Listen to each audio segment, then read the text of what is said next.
Nageenyi koo kabajaa lafa hirteessi isiniif haa ta'u. Jalatamoo maatii YouTube channel Furtuu App. Akkam jirtu jecha har'as barnoota viidiyoo editingii paartii 2 hanga xumuraatti isinii qabadhee jira. Viidiyoon kun dheerachuu danda'a. Garuu hanga dhumaatti obsitanii ilaaltan taanaan guutummaa isaa aappii CapCut fayyadamee guutuu isaan isinitti agarsiisa. Hanga xumuraatti obsaan hordofaa yaada keessaniif gaaffii qabdan immoo koomentii irratti barreessaa.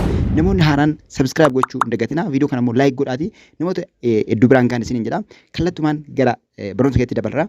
Akkuma yeroo darbe isiniif kaasee yeroo kana yeroo teknooloojii amma kee jiru kana keessatti barnoonni namni kamillee beekuu qabu yookiin barachuu qabu barnoota editingiiti. Sooshaal miidiyaa keenyaaf kan ta'u viidiyoo muraasa illee haa ta'uuti hanga ta'e tottolfannee sooshaal miidiyaa keenyarra kaawwachuu danda'uu qabna jechuudha. Kana immoo viidiyoo hamma isinitti agarsiisuuf jiru kana keessatti akkam goonee akka editii goonu karaa salphaa ta'een baay'ee salphisee isinitti agarsiisa jechuudha. Akka nama takkaa argeeyyuu hin beeknetti. Namoonni duraan hubattanii beektan garuu haayilaayitii yoo ilaaltan iyyuu viidiyoo kana keessaa waan gurguddaa hedduu yaadattu. Fakkeenyaaf reeshoo sooshaal miidiyaa garaagaraa namni hin hubanne viidiyoo tiiktookiif ta'u yuutuubirra viidiyoo yuutuubii immoo tiiktook irra gaafa kaa'u viidiyichi viidiyoo hawwataa hin ta'u yookiin kan namatti tolu hin ta'u. Fakkeenyaaf viidiyoo kana yoo agartan viidiyoon kun viidiyoo tiiktookiiti garuu baay'ee achi fagaatee xiqqatee ismool ta'eeti kan hojjetame jechuudha sirrii miti. Kun immoo yoo agartan qarqara isaa lamaan gurraacha hedduu nama hin hawwatu jechuudha namatti hin tolu kanatti yuutuubiratti maxxansina taanan. Kana sirreessuuf dursinee reeshoo isaa beekuu danda'u qabna jechuudha. Aspeektii reeshoo isaa ni beekna taanaan viidiyoo kana bifa salphaa ta'een sirreessuu dandeenya. Risoluushiniin immoo viidiyoo tokko seefii gochuuf gaafa kaanu akkanatti risoluushinii qaba. Fakkeenyaaf aappilikeeshiniin tokko hanga 4K qaba. Kun fakkeenyaaf CapCutiin hanga 4K kan inni qabu jechuudha. Yeroo baay'ee kwaalitiin viidiyoo keenyaa kan murteessu risoluushinii asitti nuti itti fayyadamnu jechuudha. 480 jira yookiin immoo 720 p jira 1080 p jira 2K jira 4K jira.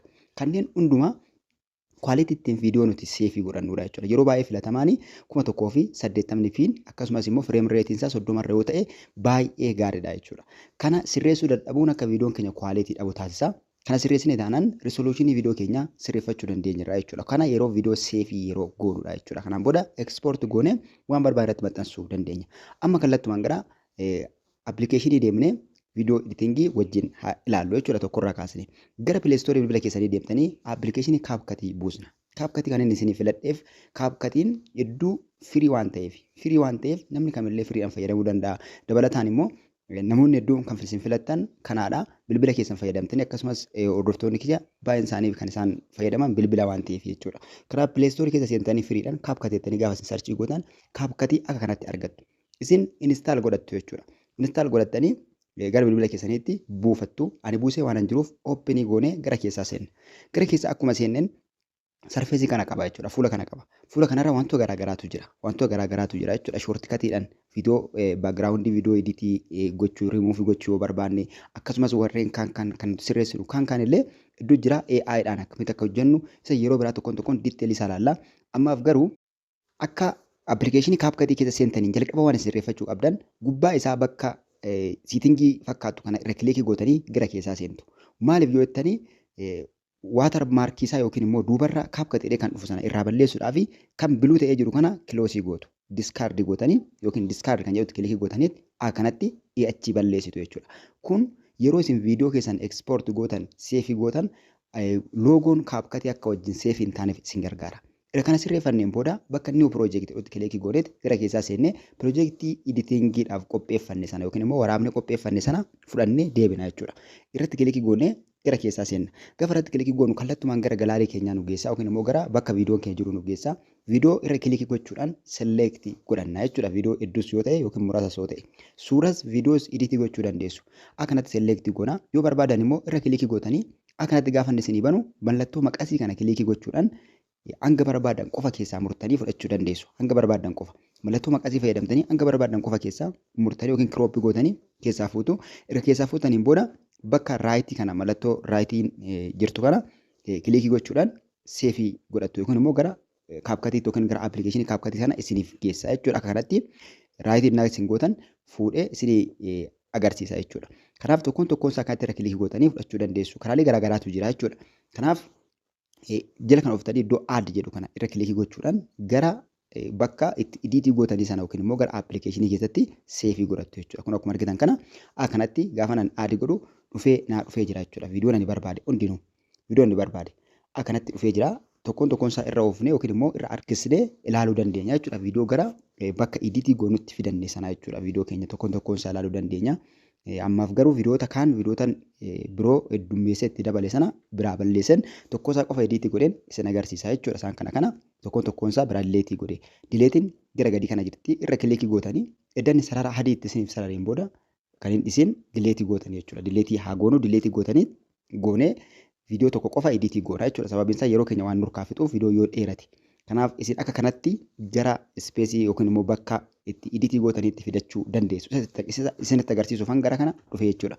Kanaaf isa kana dileetii goonee tokko qofa ediitii goona jechuudha. Gaafa akka kanatti inni isinii fidu fuula akka kanaa gaafa inni isinii fide viidiyoo keessan irra kilikii gootu. Garuu dursitanii wanta isin sirreessuu qabdan otoo umaayyuu ediitiin godhin otoo umaayyuu hin sirreessin kiroop gochuu otoo hin jalqabin otoo waan biraa hojjechuu hin jalqabin akkuma appilikeeshinii kana keessa seentanii wanta sirreessuu qabdan aspect ratio isaati jechuudha. Aspect ratioon jala isaa jira jechuudha. Jala isaa kana as harkistanii barreeffama of jalaa qabdu jechuudha. Kun kan tarreeffamanii jala kana jiran. Wantoonni kun hundi isaanii faayidaa garaagaraa qabu. Isin yeroo biraa itti fayyadamaa aspect ratio kan jedhu as jira isarra kilikii gootanii viidiyoo keessan maaliif akka ediitii gootan fakkeenyaaf tiiktookiin jira, yuutuubiin jira, instaagiraamiin jira, wantoota garaagaraatu jira. Isa kana kan ediitii gochuu fi maltanii yookiin kan ediitii gochuu barbaadan sana irra kaawwattu. Reeshoo kana sirreessine yoo ta'e viidiyoon keessan sirrii isiniif hin dhufu jechuudha. Fakkeenyaaf kana yuutuubii irratti maxxansuuf waanan ediitii gochaa jiruuf mallattoo yuutuubii kan qabu yookiin immoo 16 kan jedhu kana irraan kaa'a jechuudha. 16 jechuun dalgisaa 16 oleensaa 9 jechuudha. Tiiktookii yoo ta'e garuu oleensaa 16 dalgi isaa immoo 9 ta'a. Kanaaf garaagarummaa guddaa qaba jechuudha reeshoon kun. Kan akka instaagiraamii wantoota garaagaraatiif reeshoolee garaagaraatu jira jechuudha. Reeshoo biraatu jira. Isa viidiyoo jalqaba isin hojjedhe irratti agarsiisan jira jechuudha guutuusaa. Kanaaf edda kanatti sirreeffataniin booda sagalee miyuutii gochuu barbaadan mallattoon sagalee jirti ishii irra tuttanii miyuutii gootu jechuudha. Sagalee barbaadan fakkeenyaaf akkanaan miyuutii godhee jirutti. Edda kanatti sirreeffanneen booda irra kilikii gootanii ammallee waan kiroop gochuu barbaadan yoo irraa kuttanii hambisuu barbaadan idda akka sirreessaniin booda quba keessaniin qabdanii harkistanii kan afuu qabu karaa fuulduraatiin irraa hambisuu dandeessu. Yookiin immoo sarara adii kana sarara olee adii kana erga irra keessaniin booda bakka ispiliit jedhutti kilikii gootanii ispiliit gochuu dandeessu jechuudha. Ispiliit edda gootaniin booda kan jalqabaa yookiin kan dileetii gochuu barbaadan irra quba keessaniin kilikii gootanii jala kana dhuftanii dileetii irraa gootu.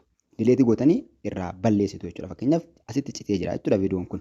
Gidduudhaas wanti balleessa yoo jiraate akkuma kanatti tokkoon isaa fayyadamtu jechuudha. Iddoo irraa balleessuu barbaadanitti deemtanii gara duubas yoo ta'e gara gidduus yoo ta'e iddoo itti kun biraa afuu qaba iddoo kanatti addaan cituu qaba yookiin immoo dileetii ta'uu qaba kun kan jettan ispiliitii gootu jechuudha. Yookiin immoo irraa kirooppii gootanii irraa kuttu jechuudha. Kanatti mallatti sararicha darra keewwataniin booda ispiliit gootu kanatti isinii fida. Kan irraa balleessuu barbaadan irra kilikii gootanii fakkeenyaaf kana balleessuu yoo barbaade irra kilikii godhin dileetiin barreeffamni dileetii mallattoon dileetii as jirti dileetii irratti kilikii godha jechuudha. Akka kanatti iddoo baduu qabu hundasaa kirooppii gootanii balleessitu jechuudha. Irraa balleessitanii duubayyisoo ta'e fakkeenyaaf duubarraa irraa balleessuu yoo barbaade as kaawwadhees kanaa achirraa gatuu yoo barbaade dhufeen dileetii godha dan ispiliit godheen booda dileetii godha. Dileetii san godhe kana immoo deeffachuu yoo barbaade isa dileetii goone kan deebisuu yoo barbaade mallattoo akka xiyyaa kanarratti kilikii gooneeti isa deeffachuu dandeenya jechuudha. Kanatti deebi'ee bakka isaatti nu deebi'a jechuudha. Akkanatti fayyadamuu dandeessu jechuudha. Kirooppii waan garaagaraa kukkuttanii keessaa baasuu isa keessaa afuu qabu hambisuu yoo barbaadan. Ammas dabalataa wajjin laallaa ispiliitiin waan biraatiif isin gargaara. Waan biraatiif ispiliitii goonee yookiin immoo kukkunnee kaa'uun gidduu isaa tiraanzishinii adda addaa galchinee miidhagsuudhaaf sarara diimaa adii sana adda sirreeffanneen booda jala kana uumnee ispiliitii iddoo itti kilikii goonee sirreessina jechuudha. Tokkoon isaa duuba deddeebitanii gidduu adiin jiru kuni gidduu isaa tiraanzishinii adda addaa galchina. Fakkeenyaaf immoo viidiyoo itti dabaluu yoo barbaadan viidiyoo biraa fiddanii ammas itti qaxxaluu yoo barbaadan pilaasira gadi tuttanii kaatanii gara keessaa seentu gara galaarii keessanii deemtanii viidiyoo barbaadan sana immoo fuutanii yookiin suura barbaadan sana fuutanii irra kilikii gochuudhaan jala isaatii aadi iddoo itti kilikii gochuudhaan as deebitanii aadiitti gootu jechuudha. Akkanatti kun fakkeenyaaf viidiyoon dhufee jira jechuudha. Akkanatti viidiyoo itti dabalaa deemuu dandeessu yoo viidiyoon isin jalaa xiqqata taate yookiin immoo viidiyoo bakka garaagaraatti kallattii adda addaatiin waraabdanii qabdu yoo taate miiksii gootanii akkanatti bareechitanii ediitii gochuu dandeessu. Iddoo irraa gatuu barbaadan immoo ispiliitii gootanii irraa gattu jechuudha. Karaa biraa immoo wal jala dabarsuu barbaadan kan xumura fiddan kana fuulduraatti dabarsuu barbaadan qubaan qabdanii wal jala dabarsuu dandeessu jechuudha. Quba keessanii gadi qabdanii fakkeenyaaf viidiyoo kana bakka tokkotti kirooppii goonee isa qubaan qabnee isa jalqaba ture dhumarra ture immoo jalqabarra akka kanatti hojjechuu dandeenya jechuudha. Viidiyoo editii goonu kan akka biroodkaastii adda addaa gaafa hojjennu immoo wookii adda addaa kan hojjennu akka kanatti jechuudha. Waan nama hawwatu jalqaba galchuu barbaanne akkatti filiitii gooneen booda qabnee gara fuulduraatti quba keenya hin qabnee gara fuulduraatti dabarsuu dandeenya. Kan akkatti hojii dabarsuu dandeenya viidiyoo keenya bakka garaagaraatti jechuudha. Kun viidiyoon keenya akka inni jalqabarraa wanti gaggaariin galee nama hawwachuu danda'uuf nu gargaara jechuudha. Kun xiyyeeffannoodhaan yeroo editii goonu itti yaaduu danda'uu qabna jechuudha. Kanatti bakka isaa gochuu dandeenya. Yoo duuba deebisuu barbaanne immoo mallattoo xiyya akka dachoof taatee jirtu kana xiyya kanarra gadi tuquudhaan gara duubaa deebisnaa jechuudha. Gara duubatti yookiin immoo gara jalqabaatti deebisnaa. Nama gara jalqabaatti deebisee tan jira. Kanatti kan dileetii keessaa gochuu barbaade dileetii goonee kan itti da'uu barbaanne immoo itti da'uu dandeenya jechuudha. Fakkeenyaaf bakka adii kana tiraanzishinii galchuu dandeenya. Tiraanzishinii jechuun yeroo viidiyoon sun tokkorraa tokkotti ce'u bifa miidhagaa adda addaa akka inni qabaatuuf yookiin muusii ta'e akka inni ce'u gochuudhaaf iddoo adii sana irra kilikii gootanii innaa isin irra kilikii gootan innoo kanatti isinii fida jechuudha. Kanatti isinii fida. Kanatti isinii fida. Kana keessaa isin waan barbaaddan keessaa filattanii jechuudha. Fakkeenyaaf gubbaa isaarraa laayit effeektiidha. Effeektiiwwan garaagaraatu jira. Iddoo sana effeektii galchinaa jechuudha. Tokkorra tokkotti gaafa ce'u. Effeektii keenya keessaa kan barbaanne effeektii gosoota garaagaraatu jira jechuudha. Kana keessaa kan barbaanne irra kilikii goonee effeektii kana galchina. Fakkeenyaaf kana galchee isin agarsiise argitanii mallattoo bifa akka calaqqee fakkaatu kana galchaa jechuudha yoon isarra kaa'e. Gaafa viidiyoon sun irra tarkaanfatu jechuudha. Kanaaf akka kanatti iddoo kirooppii ta'e hundumaa filannee kan barbaanne keessaa kan isin hawwatu viidiyoo keessa waliin kan deemu kan baay'ee nama hin jibbisiisne yookiin kan namatti tolu tokkoon isaarra kilikii gootanii akka kanatti itti gargaaramtu jechuudha. Kun daataa isin barbaada. Daataa bantanii fayyadamuu qabdu jechuudha. Gaafa waan akka kanaa hojjettan daataan bilbila keessanii banaa ta'uu qaba. Edda kanatti kan barbaadan keessaa filattaniin booda bakka raayitii kanatti kilikii gootanii achitti dabaltu. Yoo barbaadan immoo gosa hedduu jira waan ta'eef keessaa kan barbaadan filachuu dandeessu jechuudha. Amma gubbaa isaarraa kaameraa jedhee jira, bilar jedhee jira, jalqabarra overlay jedhee eegala laayit jedhee kaameraa jedhee bilar jedhee akkasitti gara fuulduraatti deema jechuudha. Gubbaa kana keessa kan barbaadan irra kilikii gootanii tokkoon isaa gargaaramuu dandeessu jechuudha. Hundi isaa effeektii sirriitti nu bareechuu danda'udha jechuudha. Viidiyoo keenya kan nu bareechuu danda'u viidiyoo tokkorraa gara tokkotti gaafa inni ce'u jechuudha. Viidiyoon paartii tokkorraa gara paartii biraatti gaafa ce'u gaafa paartii tokkorraa gara paartii biraatti dabarsinu mallattoo adda addaan bifa bareedaadhaan akka inni darbuuf editingii keessatti kan nuti gargaaramnu kanaadha yookiin immoo effeektota akka kanaa fayyadamuutu nurra jiraata jechuudha. Effeektiin suuta jedhee haa deemu yoo jenne immoo jala isaatii harkisnee achi dheeressina jechuudha. Sakandiinsa akka inni dheeratu goonee akka inni dabalu taasisna. Fakkeenyaaf akkanatti gaafa inni halluun wanti calaqqee kun gaafa darbu qasseedhee akka inni suuta jedhee deemu akka inni siloo ta'uuf gargaara. Akkanatti kan barbaadan keessaa fayyadamtu. Viidiyoo hundarra kaa'uu yoo barbaadan bakka all jedhu kan apply to all iddoo jettu kanatti kilikii gochuudhaan hunduma isarra kaa'uu dandeessu. Yoo hundarra kaa'u. Hundarra kaa'uun immoo barbaachisaa miti. Editingii keessatti iddoo kaa'amuun qabu qofa itti yaaddanii kaa'uu qabdu malee bakka hunda kaa'uun sirrii miti jechuudha. Tokkoon isaa bakka itti ispiliitii goggootan kana hunduma isaa tokkoon isaa irra kaa'aa deemtu jechuudha. Irruma gaafa isin kilikii gootan inniyyuu effeektiiwwan jiran isinii baasa. Ofumasaa sarchi godhee isinii baasa. Tokkoon isaa irra gaafa keessan viidiyoon keessan miidhagaa kan nama hawwatu zoom in zoom out ta'ee kan bareedu of keessaa qaba jechuudha. Inni biraan effeektidha. Effeektii sadiitu jira. Viidiyoo effeektiitu jira, boodii effeektii akkasumas immoo footoo effeektiitu jira. Asitti kan nuti fayyadamnu viidiyoo effeektii fayyadamna. Viidiyoo effeektii jechuun effeektii guutummaa viidiyoo sanarratti effeektii akka inni godhatu gochuu jechuudha. Viidiyoon sun bifa adda addaa. Keessumaa viidiyoon beeksisa adda addaa yeroo hojjetamu effeektiiwwan kana fayyadamna. Viidiyoo effeektii fayyadamnee akka adda addaatti bilbiloota garaagaraa gaggaragalchuudhaan mallattoo adda addaa agarsiisuudhaan kun akkuma argaa jirtan kana iskiriinatti argaa jirtan kana bifoota garaagaraatu jira jechuudha. Tokkoon isaarra yoo cuqqaasne viidiyoon keenya akkasuma ta'a. Gararree isaarra barreeffama garaagaraatiin jira jechuudha. Qoqqoodee effeektiiwwan garaagaraa jiran nuuf tarreessa.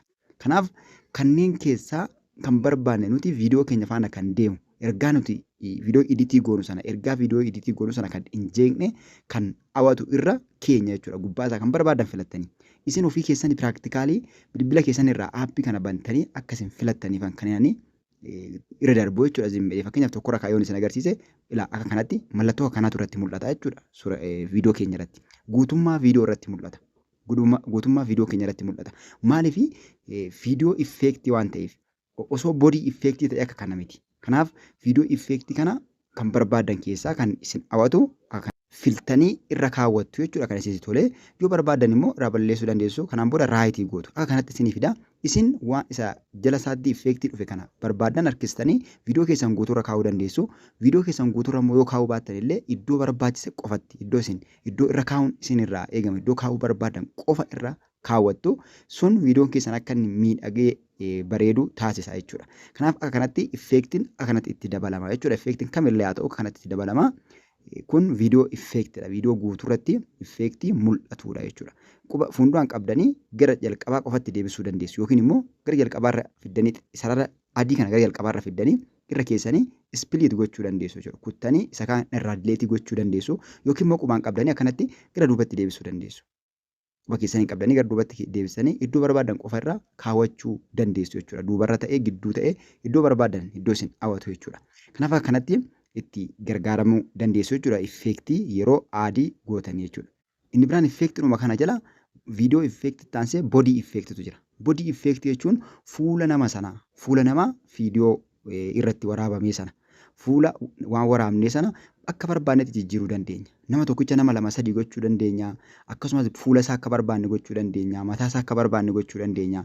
Otoo baakgiraawundii yookiin immoo otoo wanti biraan tuqamee fakkeenyaaf nama tokkicha kana akka nama sadii afuriitti iditii gochuu dandeenya jechuudha. Kana kan nuti fayyadamnu immoo boodii effeektii fayyadamna. Boodii effeektii fayyadamna. Fakkeenyaaf amma mucaa tokkittii kana gara sadii afuriitti jijjiiruu danda'a. Akkasumas baakgiraawundii ishee jijjiiruu danda'a jechuudha. Baakgiraawundii qofa yoo tuqe jechuudha. Kanaaf wantoota adda addaa as keessaa fakkeenyaaf fuula nama sanaa geeddaruu waan barbaade kanarra yoon kilikii godhu fuulli nama sanaa kompiliitilii geeddarama. Akkuma argitan kanan irra kaa'e sana kun akka kanatti kanan irra kaa'e sana fakkaata jechuudha. Kanaaf yeroo baay'ee TikTok irra akkasumas sooshaal miidiyaa biroo irratti viidiyoon editii ta'ee fuulli namaa yookiin gaafa dubbatu namni kan geeddaramu effeektii akka kanatti fayyadamaniiti jechuudha. Boodii effeektii fayyadamanii fuula namaa, ija namaa, gurra namaa akka inni akka jijjiiramu godhu jechuudha. Akkasumas baakgiraawundii viidiyoo sanaa akka kanatti kun waan biraa galchuudhaan viidiyoodhuma sana otoo hin jijjiiramin baakgiraawundii isaa qofa waan biraa galchuun akka kanatti editii gochuu dandeenya. Waan barbaadantu jira jechuudha. Kanaaf akka kanatti kana jala dhuftanii isin immoo diiteelii ilaaltanii waan isin dhibe immoo gaafachaa itti deemtu piraktikaaliidhaan hojjetaa deemtu jechuudha. Bilbila keessanitti buustanii edda viidiyoo kana ilaaltaniin booda waan fedhe haa ta'u waan isin rakkise immoo gaafachuu dandeessu. Akka kanatti tokkoon isaa sirreessinu. Inni biraan adjesti gochuu dandeenya jechuudha. Halluu viidiyoo sanaa yookiin immoo fiiltarii akkamitti fiiltarii akka itti daballuun isinitti agarsiisa. Jala isaa kana bakka fiiltar jettu kanatti kilikii gootu yookiin immoo bakka adjesti jettutti kilikii gootanii gaaf kana fiiltarii garaagaraatu fida. Fiiltariin maaliif isin fayyada? Viidiyoo editingii keessatti fuula nama sanaa bareechuudhaaf yoo dukkanaa'e ifatti dabaluudhaaf bifa isaa jijjiiruudhaaf isin gargaara. Qofa osoo hin taane huccuu nama sanaa yookiin huccuu namni sun uffatu irra jiru jijjiiruudhaaf miidhagsuudhaaf sirriitti isin gargaara jechuudha. Fakkeenyaaf viidiyoo kanatti halluu dabalee akka inni diimatu gochuu barbaanne as keessaaf fiiltarii tokko filanneeti irra keenyaa jechuudha. Amma addaatee jira yoo ta'ate akka kanatti akka inni bifa diimaa horatee xiqqoo bareedu gochuudhaaf fiiltarii as keessaa tokko isaa fillee fayyadamna jechuudha. Kan akkuma argitan amma fiiltarii hin qabu. Fiiltarii irra gaafan kaa'u immoo fuula bifa akka kanaa horata. Goda isaa kana qabnee dabaluu yookiin immoo hir'isuu dandeenya jechuudha. Saatureeshinii isaa guddisuu dandeenya. Akkasumas immoo halluun isaa akka gadi bu'u gochuu dandeenya. Akka inni ol ka'u gochuu dandeenya. Akka barbaadantti daballee hir'isnee gochuu dandeenya. Gubbaa isaatii waan barbaanne sirreessuu dandeenya jechuudha. Kan barbaanne irra keessanii hedduu qaba. Filannoo hedduutu jira waan ta'eef. Karaa kanaan bifa viidiyoo keessanii yookiin immoo halluusaa jijjiiruu dandeenya jechuudha. Viidiyoon kamillee egzaaktilii waraabamu gaafa editii ta'u akka gaariitti editii goona taanaan viidiyoo bifa halluu hin qabne yookiin dukkana keessa jiru tokko gaafa ifa itti dabaluudhaan akkasumas wantoota adda addaa halluu adda addaatti dabaluudhaan miidhagsinee editii gochuu dandeenya jechuudha. Kun fiiltariin akka kwaalitiin editii keenyaa dabalu taasisa jechuudha. Kan barbaanne adda keenyaan booda raayitii gootu. Kan barbaade irra kaa'uu dandeessu. Gubbaasaa gosoota garaagaraatu jira. Halluu giriiniidhaan jira, laayitiidhaan jira, akkasumas bifa garaagaraatiin jira. Isin kan barbaadne irra adda keessaniin booda raayitii itti gootu jechuudha. Bifa garaagaraatu jira. Akka isin hubattaniifan irra kakkaa'e agarsiisa. Ammaaf kanarra kaa'itan kallattumaan raayitii irra tuquudhaan kun akka itti appilaayi ta'u taasisa jechuudha. Edda irra keessaniin booda raayitii irra kilikii gootu. Raayitii kilikii gootu. Isin akkanumaan sassaaqaa jiru yookiin immoo agarsiisaa jiru kanatti tokkoon isaa keessa deemtanii akka isin ilaaltaniifan isinitti agarsiisaa jira. Kun hundiyyuu firiidha. Kaapkatii keessatti firii waan tokko piroo wanti jedhu hin jiru. Tokkoon isaa firiidhaan itti fayyadamtu garuu daataa bilbila keessanii banaa gochuu qabdu. Yoo barbaadan hundarraa gochuu barbaadan appilaayi ool kan jedhu irra gootu.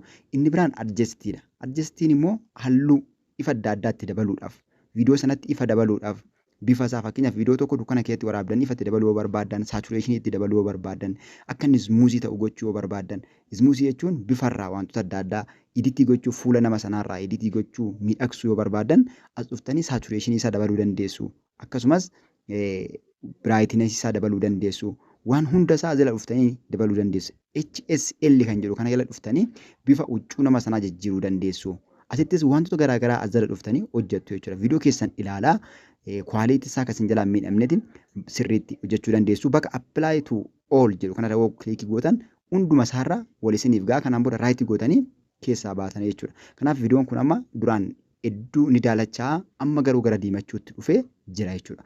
Akka kanatti warreen kana lamaan fayyadamtanii sirreessitu jechuudha. Bifa viidiyoo keessanii sirreessuuf kan isin gargaaru filtarii fi adjestiidha yookiin immoo kalarii isaa adjesti gochuudha.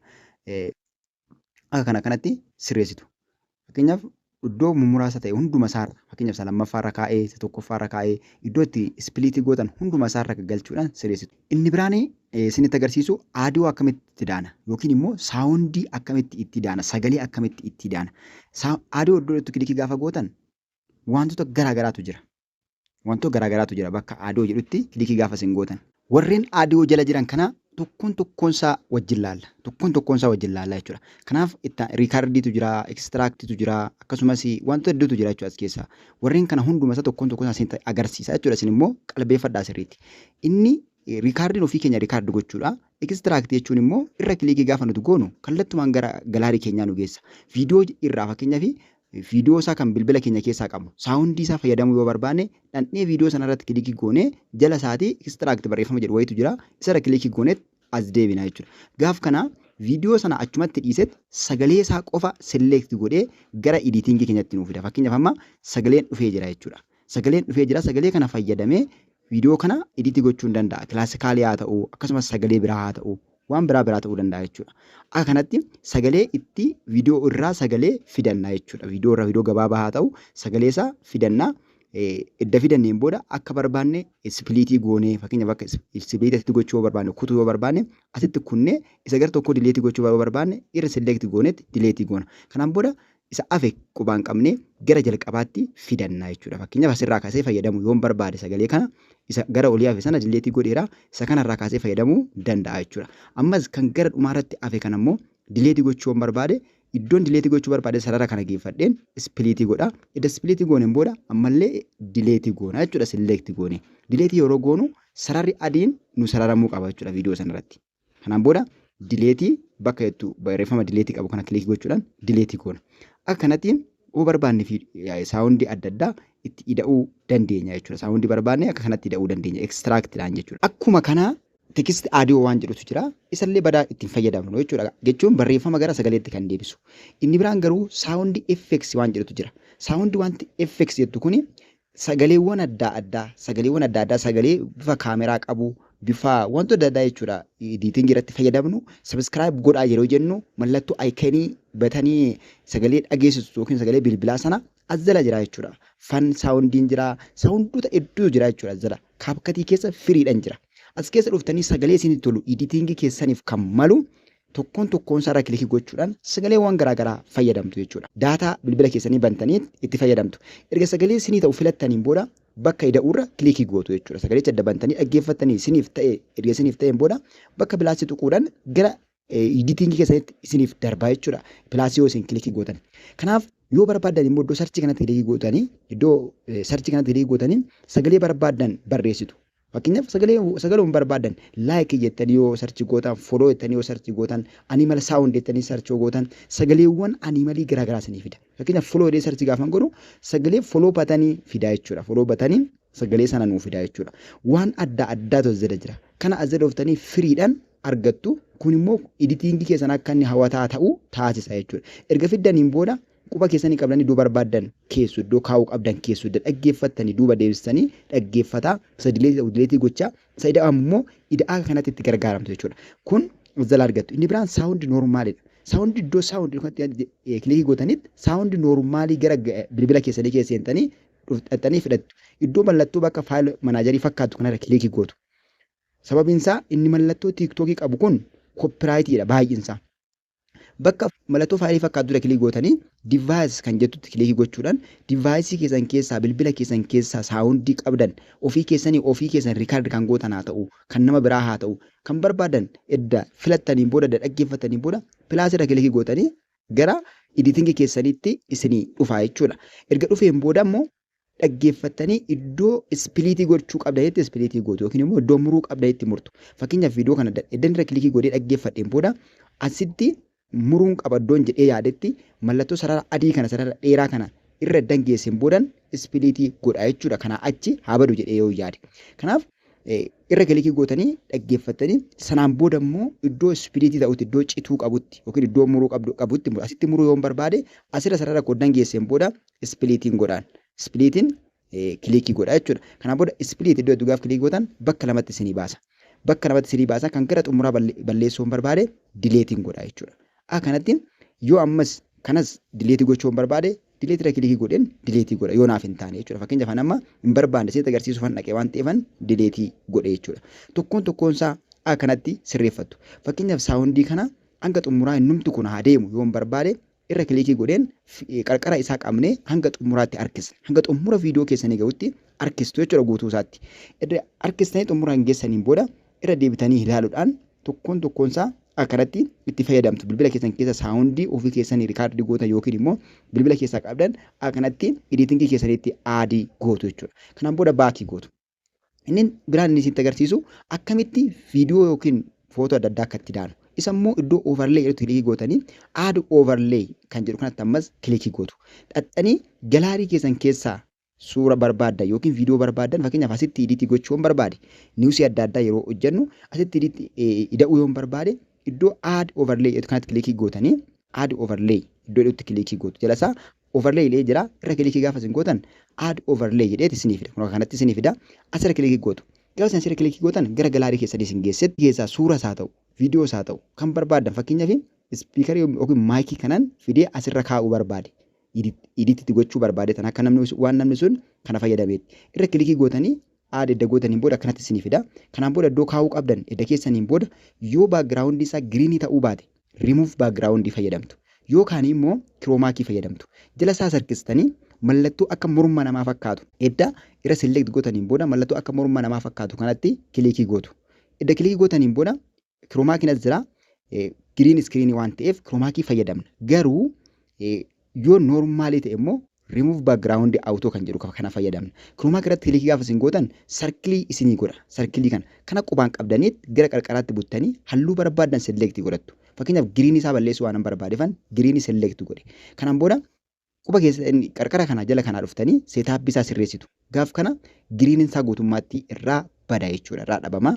Isin bareechitanii akka inni hin fokkisnetti jala kanaa seetaappi isaa shaadoo isaa hunduma isaa ilaalaa sirreeffattu jechuudha. Akka inni noormaalii waan waraabame fakkaatutti akka inni koppii hin fakkaannetti jechuudha. Erga sirreeffattaniin booda quba keessaniin qabdanii viidiyoo kana hanga xumura irraa kaasuu yoo barbaadan hanga xumuraa keessu. Fakkeenyaaf xumura kana kaa'een waanuma namni sun maayikiraafoonii fayyadame fakkeessee editii gochuu barbaadetan.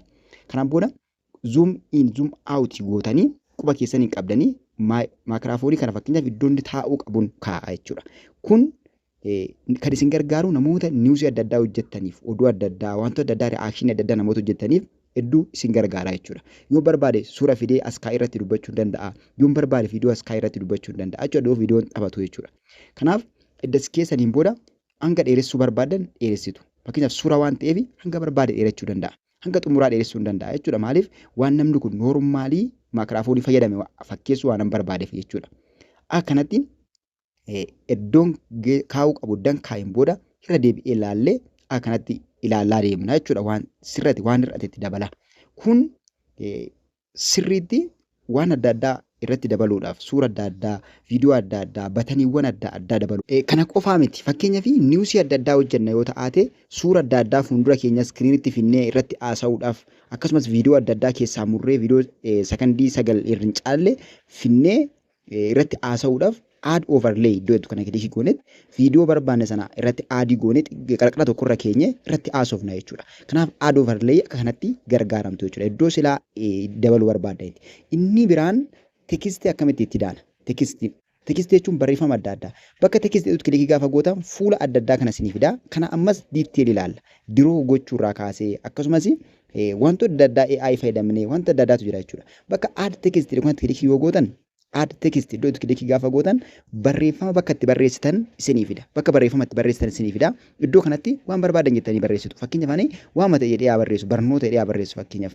Jettanii gaafa isin barreessitan akkanatti iskiriin irratti isinitti agarsiisa. Iskiriinatti. Kanaan booda iskiriin mara kilikii gootanii foontii isaa sirreessitu. Foontii garaagaraatu jira.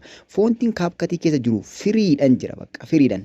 Isin garuu daataa bilbila keessanii ooppenii godhaati yookiin immoo banaati iditii kana hojjedhaa malee tokkollee piroo wanti jedhu yookiin maallaqa baase wanti jedhu takka illee hin jiru. Yeroo ammaa iddoo kaapkatiin aappii viidiyoo editii gochuun gargaaru keessaa moor isa gaarii kan isa taasisu kanaadha jechuudha. Firiidhaan qaba. Yookiin immoo diifooltii warreen sasalphaa warreen daataa nu hin barbaanne kanatti irra tuttunnee bareedaadhaan editii godhachuu dandeenya jechuudha. Garuu effeektii fi akkasumas foontii isaa kan barbaanne irra adda keenyaan booda effeektii garaagaraatu jira. Foontii effeektii jiree tartiiban jira jechuudha istaayilii dabalate. Bakka effeektii irratti kilikii gaafa gootan effeektiiwwan adda addaa barreeffamoota babbareedanii barreeffaman hedduutu jira jechuudha. Jira kan jiran kitila ta'u kana keessa kan barbaadan kan isinitti tolu kan isin hawwatu jechuudha. Osoo asii ol harkistaniin hin dhumu. Gosa hedduutu jira. Halluu adda addaatu jira. Dalga isaa harkistan immoo gosa garaagaraatiin jira jechuudha. Bilaakiin jira, giriiniin jira, yeeloon jira, riidiin jira. Wantoota garaagaraatu jira jechuudha. Isin kana keessa kan barbaadetti fayyadamuu dandeessu. Ani garuu isin agarsiisuufan iddoo kana dhufe isin immoo diitteel ilaalaa waan isin dhibe immoo gaafadha ammas. Akka kanatti edda kan barbaade irra keewwattaniin booda raayitii itti godhattu. Kanaan booda animeeshinii isaa sirreessitu. Kana jechuun animeeshin iinii, aawutii fi looppii waan jedhutu jira. Iinii jechuun viidiyoon barreeffamni keessan gaafa eegalu akkamitti akka inni eegalu. Fakkeenya barreeffamni kun gaafa eegalu akkanatti eegalu yoo barbaade kanarraan kilikii godha. Gaafa kanarra kilikii godhu barreeffamichi kun akkanatti eegala jechuudha gaafa eegalu. Jalqabarra gaafa eegalu. Inni kun iiniidha jechuudha. Saffisa isaa sirreessuu yoo barbaade bakka karsariin jirtu kana tuqeetanii harkisee sirreessa. Kan feetan keessaa filattu isin kan isinitti tolu jechuudha. Gaafa eegalu kan isinitti tolu. Fakkeenyaaf kanarraa taa'uu yoo barbaade isarraan kaa'aa. Isatti aanurra kaa'uu hin danda'a. Asii ol harkistanii jala kana wantoota garaagaraatu jira jechuudha. Istaayilii ittiin barreeffamni seenee bahu seenu hedduutu jira jechuudha. Kun kan seenu duwwaadha. Inni biraan aawuti. Aawuti jechuun yeroo barreeffamni keessan xumuree yeroo bahu akkamitti akka inni bahu. Innis gosa garaagaraatu jira. Karaa barreeffamichi erga xumureen booda xumurarra akkamitti akka inni bahu. Akkamitti akka inni wantoota garaagaraa fayyadamuu dandeessu jechuudha. Fakkeenyaaf tokko isaarraa kilikii godheetan isinitti agarsiisa jechuudha. Akkaataa ittiin inni bahu. Kana isinitti agarsiisuufan akkas asii ol oofa jechuudha. Gosa garaagaraa istaayilii adda addaatu jira jechuudha. Kana ni beektu namoonni hedduun viidiyoon irratti ni fayyadamu. Barreeffama istaayilii barreeffama adda addaa kana jechuudha. Kanaaf kana keessaa kan barbaadan tokko isaa kilikii gaafa gootan xiqqoon mataa sarchi godhee isinii fida. Yoo inni saffise immoo yoo inni saffisee ariifatee daddafee cillim godha yookiin dukkaneessa ta'ate kan qayii kana yookiin immoo diimaa kana qabdanii harkistu. Gaaf kana suuta jedhee isinii hojjeta animeeshiniin keessan jechuudha. Akka isin dheeressitanitti jechuudha. Inni biraan loobbiidha. Loobbi kan jedhu jechuun loobbiin jedhu kun barreeffamichi yeroo taa'u bifa akkamiitiin akka inni taa'u. Amma yeroo bahu ilaallee yeroo seenu ilaallee yeroo taa'u immoo akkamitti taa'a. Isa as jalaa kan barbaadan. Fakkeenyaaf tokkoon isaarra kilikii godheen isinitti agarsiisa. Akkuma kana loobbii yookiin immoo yeroo bilbilichi barreeffamichi taa'u liisti ta'ee jira. Hedduu ta'ee jira jechuudha. Isin kan barbaadan kana keessaa fayyadamuu dandeessu. Kana keessa olooftanii kan isinitti ta'u kan isinitti tolu jechuudha. Yeroo sana kan isin hawwatu kan isinitti tolu akkasumas namoota biroos kan hawwatu istaayilii bareedarraa animeeshinii bareedarra keessu jechuudha barreeffamichi yeroo taa'u. Fakkeenyaaf kanarra yoon kaa'e bifa akka kanaa qabaata. Bifa akka kanaa qabaata. Suutaa jedhu yoon jedhe immoo gara dhumaatti sisseen isiloorra kaa'a. Kanaan booda raayitiin godha. Akka kanatti duuba deebisee hanga inni dheerachuu qabu yoon dheeresse viidiyichi gaafa taphatu yookiin akka kanatti bifa akka kanaa qaba jechuudha. Kan hojjetanii barreeffamni isaa akka kana ta'a. Erga xumureen booda immoo kan irra kaa'e sanarratti sanaan keessaa ba'a jechuudha. Kanaaf bifa gaarii akka kanatti editii gochuu dandeessu. Kanaan booda raayitii gootanii seefii bakka 720 piin jiru kana dhuftanii risoluushinii isaa sirreessitu. Kan jalqaba irratti haasa'aa ture risoluushinii isaa sirreessitanii 1080 irra keessanii fireem reetii isaa 30 irra keessan hedduu gaarii ta'a. Erga kanarra keessaniin booda ekspoort gootanii gara bilbila keessanitti seefii godhatanii iddoo barbaadan itti maxxanfachuu dandeessu. Itti gargaaramaa viidiyoo kana laayikii gochuu hin dagatinaa waliif sheerii godhaa. Gaafii qabdanii koomentii irratti barreessaa. Nagaan naa tura yeroo biraa viidiyoo biraatiinan isinii qabadhee dhufaa wantoota afan hedduu isinii fidee dhufa. Yoo inni akka kanatti beeksisa muraasa gaafanne isinii fide X irraa gochuudhaan iddoo X kilikii gaafa isin gootan automaatikaalii ekspoort isinii godha. Akkanatti itti gargaaramaa nagaan naa tura viidiyoo biraatiin wal agarra. Yaada keessan fiixee qabdan koomentii irratti naa barreessaa. Yeroo gaarii viidiyoo biraatiin wal agarra. Nagaatti.